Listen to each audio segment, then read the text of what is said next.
Hello बच्चों, let's read this question. The question is on going down a main subgroup in the periodic table. Example lithium to cesium in first A or beryllium to radium in second A.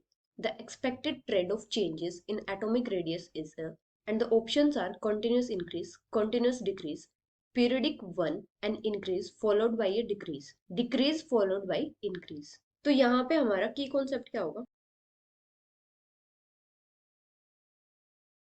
Periodic trends in properties of elements.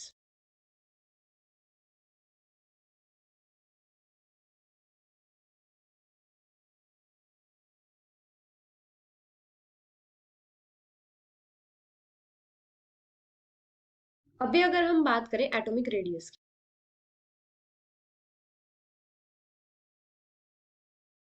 तो जब भी हम किसी group में top से bottom आते हैं तो जो एटॉमिक रेडियस होती है वो एटॉमिक नंबर के साथ साथ इंक्रीज करती है।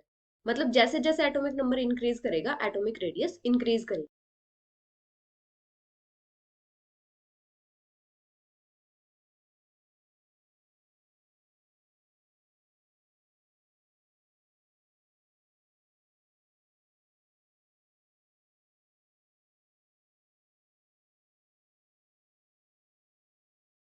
क्योंकि जब हम टॉप से बॉटम आते हैं तो क्या होता है, number of energy shells increase होते हैं, मतलब ऐड होते जाते हैं।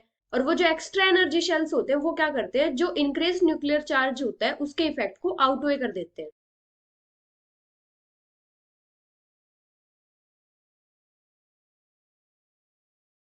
Outweigh the effect of.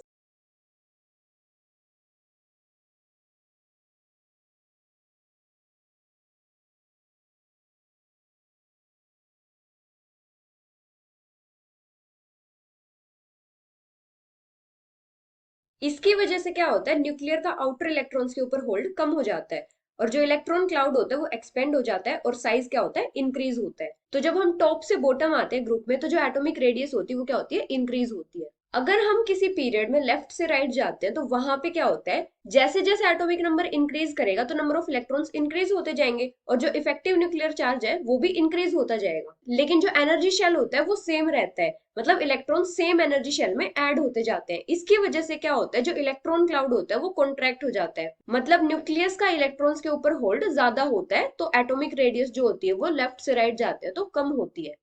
तो जब भी हम किसी ग्रुप में टॉप से बॉटम आते हैं तो एटॉमिक रेडियस में कॉन्टिन्यूस इंक्रीज आता है और ये किसकी वजह से होता है, नंबर ऑफ शेल्स इंक्रीज होते हैं down the group.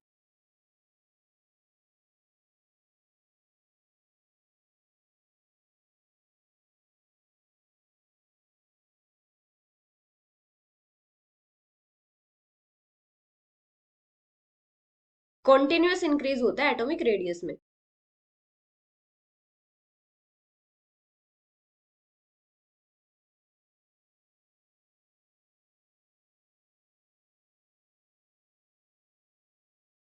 So the final answer is continuous increase, which is option A. Hope you understood it well. Best of luck.